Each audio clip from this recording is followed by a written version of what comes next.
taking this out sucked so bad because it's so brittle, and as I was trying to take it out, it cracked right here, and I was like, shoot, I know this thing can't be replaced. So we're trying to take the door out so we can get the refrigerator.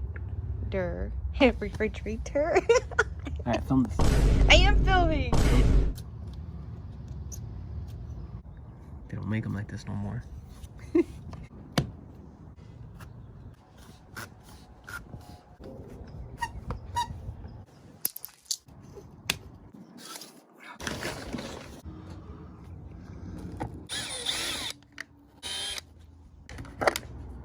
Oh. Ay, ay, ay. Things I have to do just to film.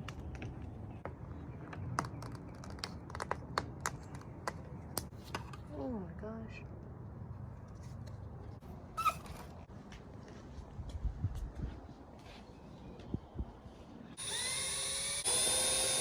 The ones near the bottom, they were completely loose, and you can see how rusty it is. Come on.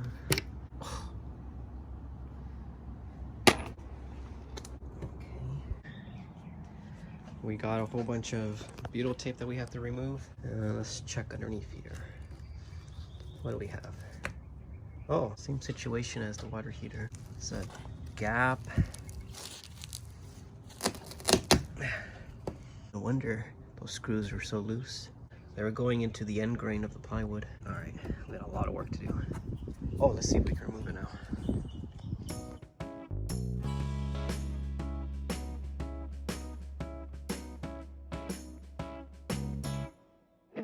Props to you, Christina. You have the hard job. I know, I recorded that part. This is pretty interesting. The top shell does not overlap the bottom one. It just kind of rests on top of each other. I know in the other Bigfoot truck camper we had, it did overlap, but not this one. More chance of the water actually getting through if you don't seal up the top edge. And this gap is there so that if water gets in, it kind of trickles down. And there's the weak pull. So that's pretty smart. And they cut the corner there so it doesn't touch. All this gunky, old faded aluminum.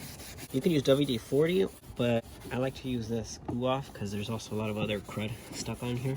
And it's like a little lubricant. This is the jelly kind. And then you get Scotch-Brite and you just rub it in.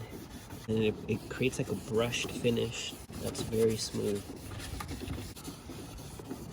That's a lot better looking than what it was.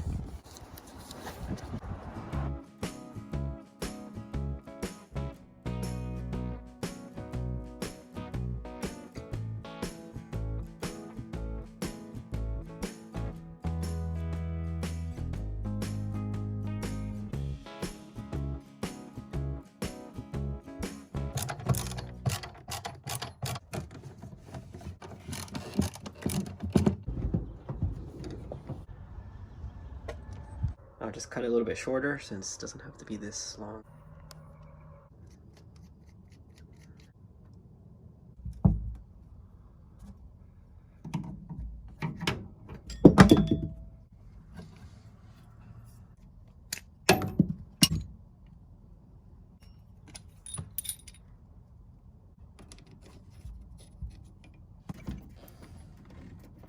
The 1/8 of an inch, no more, no less.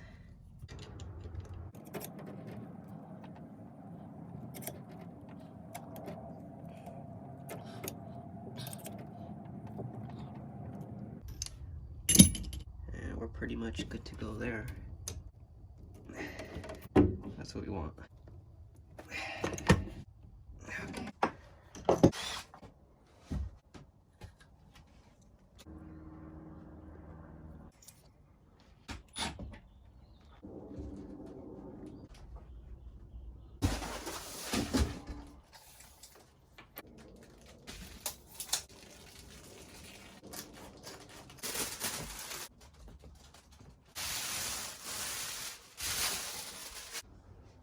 I was copying this as a template without giving it much thought, and I got this far, and then I was like, all right, let me go put my valves in here.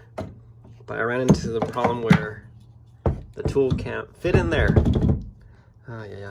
And then I looked at this again and I was like, wait a minute. This is actually supposed to be like this. Oh man. Because the valves have to be on this side so you can close off the water to the water heater and still let the bypass continue. So now I have to change this up a little bit. So I had to go to the store and buy these swivel adapter valves. These should connect right here directly, and now it's the valve itself connecting directly to a PEX. Yeah, I don't think I'm gonna use these. Look how loose they are. What the heck? It's gonna leak. I'm gonna stick to these valves. It would still be nice to have a swivel adapter so that I could remove the water heater if I ever need to without cutting it. These have a conical gasket, but that doesn't mate well either. So if I take this off, you'll see how it looks like. It doesn't mate that well with this. If I flip it around like so, it creates a really rigid connection. Oh yeah, that's good. Let's use these instead. I made them as small as possible. Let's just mock it up. That one goes there, and this one goes here. Red to red, blue to blue. I just painted that with a little Sharpie. 14, 15, 16 of those crimps. Done. I found that using this tool, I can get under here, flatten it out, and I can actually take off the crimp if I needed to. You can't get a lot of these just because of the angle. You have to be like 90 degrees like that.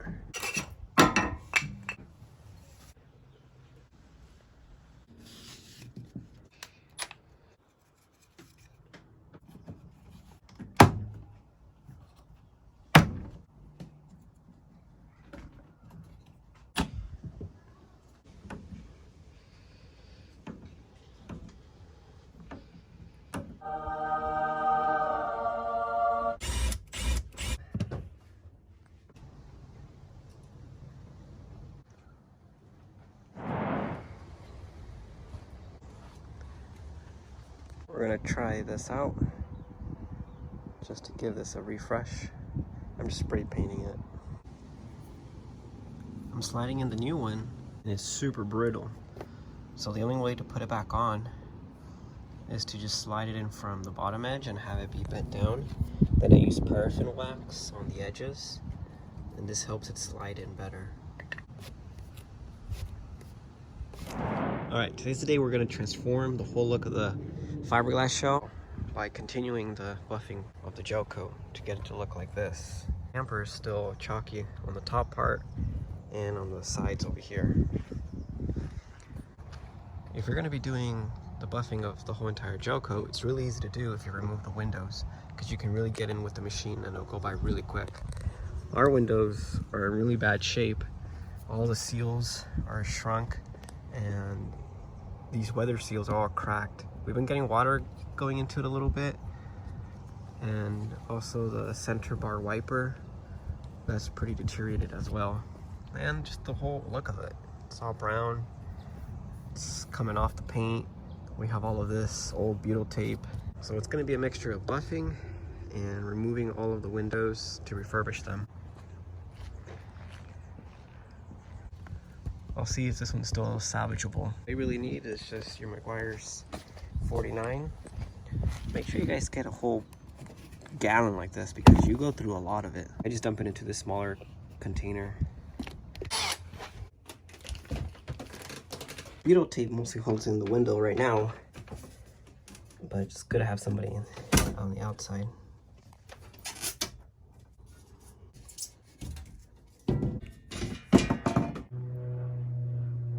And while she's holding it, we're just going to separate a little bit.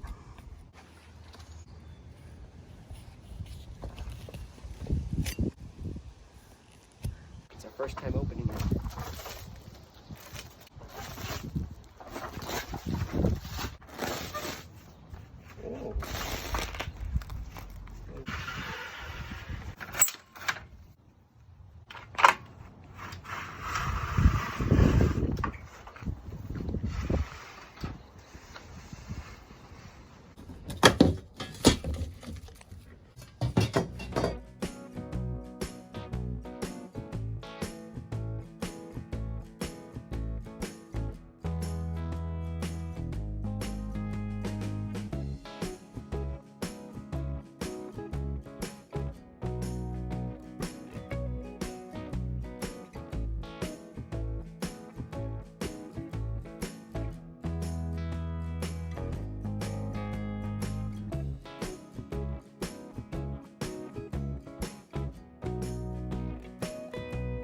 Just a little section of it.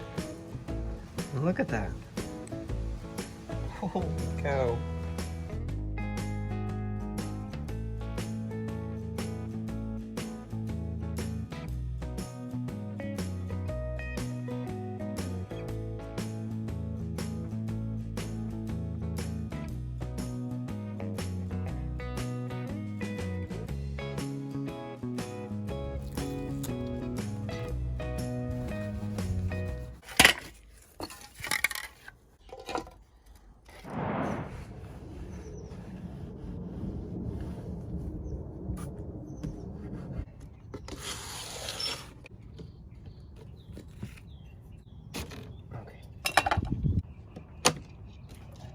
There you go.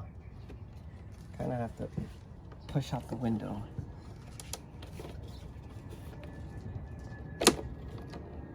Push upwards. And if you notice here, these are the tabs that kind of hold it in place. These little plastic ones also tend to break if you bend the frame of it too much. So you gotta be careful. If it breaks, just JB weld it. Most people just change at least this one. But you can also do this one because see how brittle it is already? We're gonna change this all to black because the gaskets and seals, they come in black now, not the original brown. You can still order them from Sunview Industries.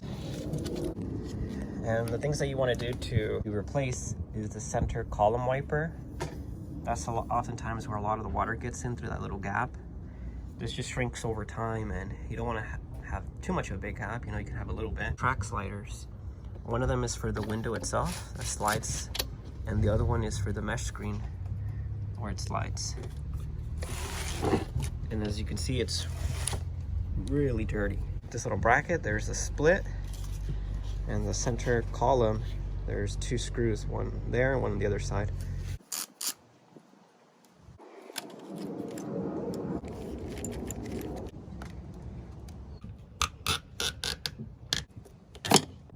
Once you separate the seam right there, you're able to take this out.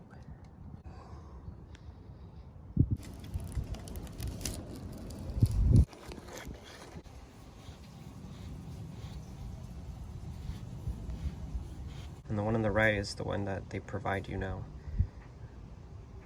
This is for that center window wiper right here.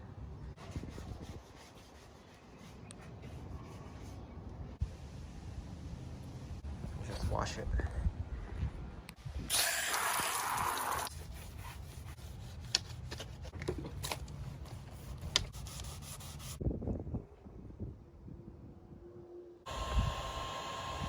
Scratch away.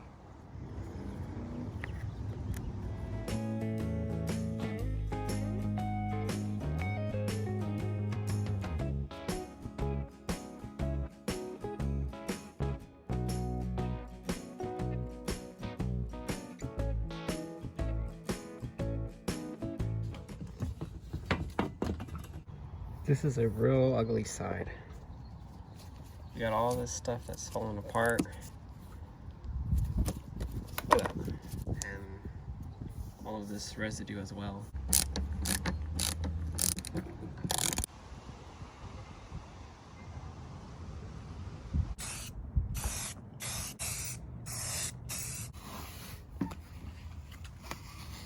Almond color.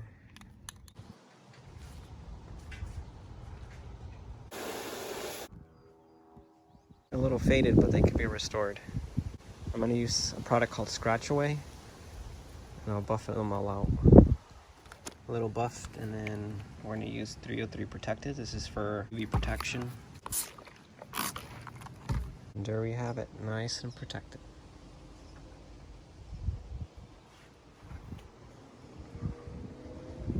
Don't forget to switch out the hardware. Here's the new one. This is the hardware for the license plate. But we got some new hardware right here, locking nuts.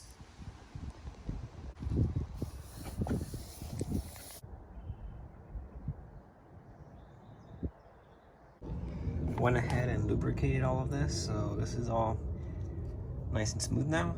We're going to use this as a deadbolt lock. I think I'm just going to reuse it because I really like the pattern on this one. And it's pretty substantial.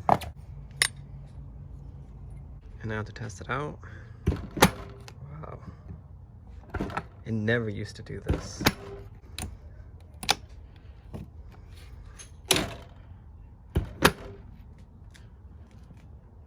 Now we have it all taped up. I'm going to clean it with some acetone to prepare it. Then followed by some automotive primer. This one's really good. And then the final 2 coats of gloss enamel black. Now this is where the windows really start to change. So now let's give it that black. It dries into just a little micro rough surface so that this one can adhere really well.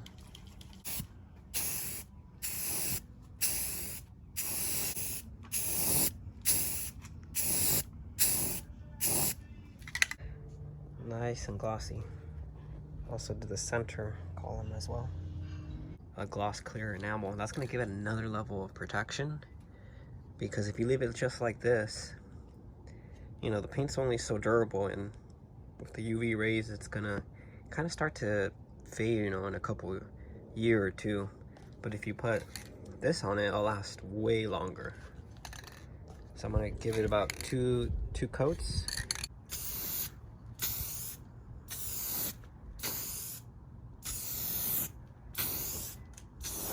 This is the access hatch on the side of the camper, and I already cleaned it with Scotch-Brite, so I mean it still looks kind of rough. Just get one of these brushes.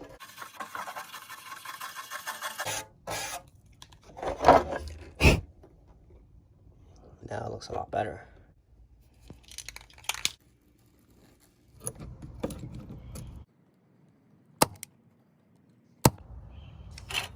Then we can do another one up here. Here's the new lock, and it's a different kind of style. It has these keys. You just push it in and you rotate.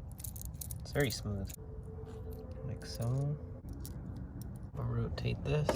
We just tried this one, but this offset made it too loose.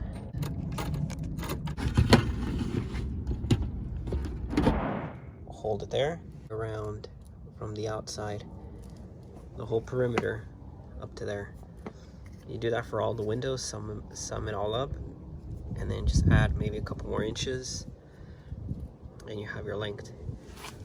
For the fixed portion, do the exact same thing, but you also have to do the part that goes in the middle right here.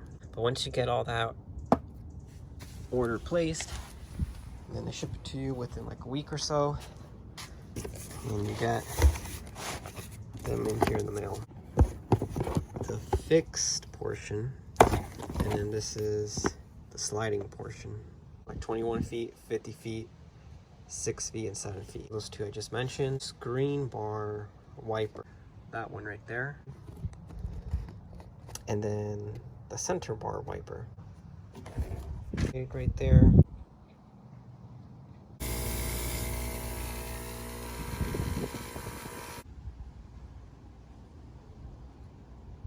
A comparison between the black and the worn brown color.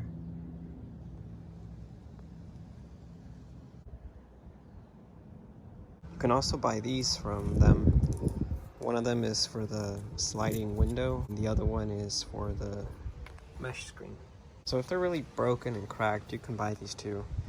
But just note that because this is a fixed length, they come in a big cylindrical tube, and so the freight's going to be a bit more track and dry lube. It was going really good, but then it got really stiff. The lip on each side of this is a little too wide for the channel, because as I slide it in, it gets kind of shaved off a little bit.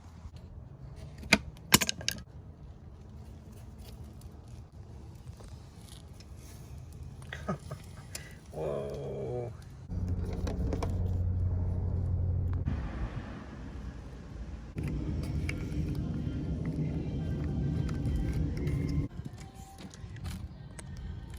Glass scraper. This is actually pretty cool because you get rid of all those little bumpy spots that get stuck on the window. This is going to prepare it so that we can put the film, the one-way film.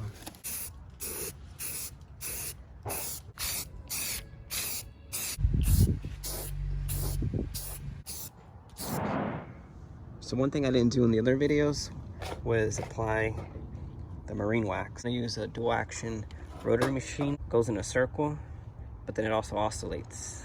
I'm using the ultra fine foam one. It's really soft.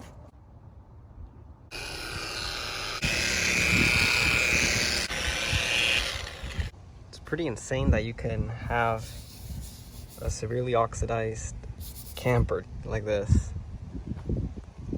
now look so attractive, and then boom, transform into this.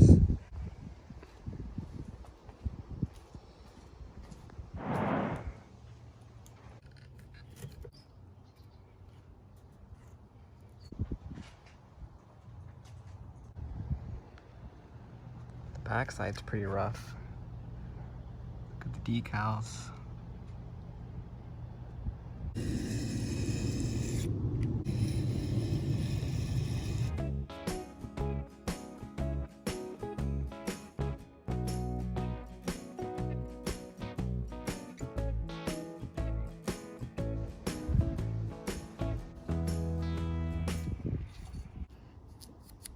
And it's pretty cool because you have this little plastic and then you have the actual hair. You actually have to kind of test fit it and cut little slots because the framing has to go in between there. Aluminum to the glass, I'm going to use this product, Lexol. You can also use the windshield polyurethane that they use for cars, but this is just another option. You can look at the manufacturer spec sheet and learn more about this one.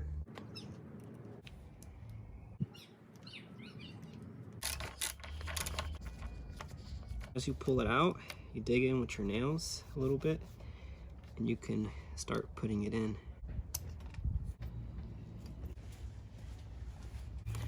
So this is what I'm using just to kind of hydrate this.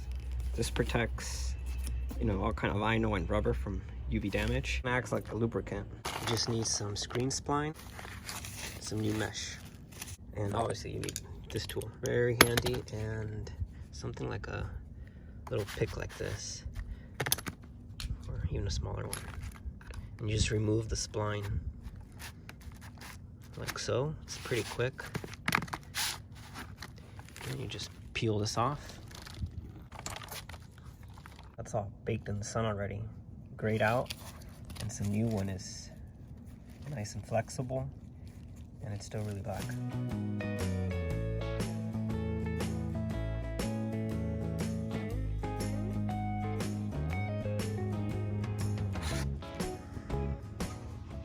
The exact same one.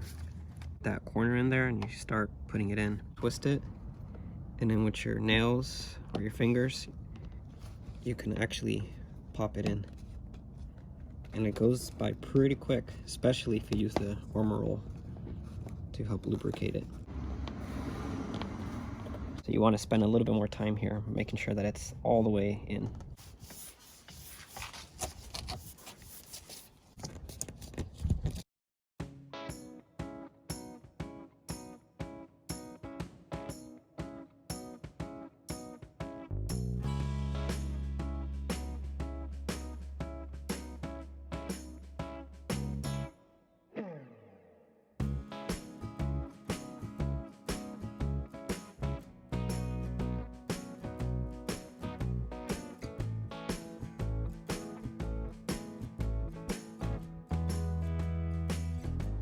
Thank you so much for helping.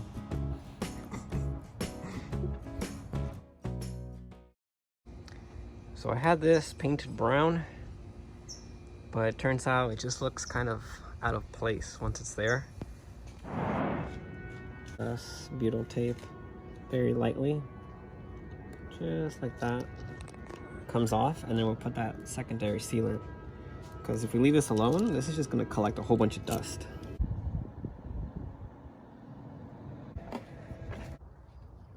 You just use a lot of soapy water. Just start in the center, just push out, and push out this way. This is to lock it into place.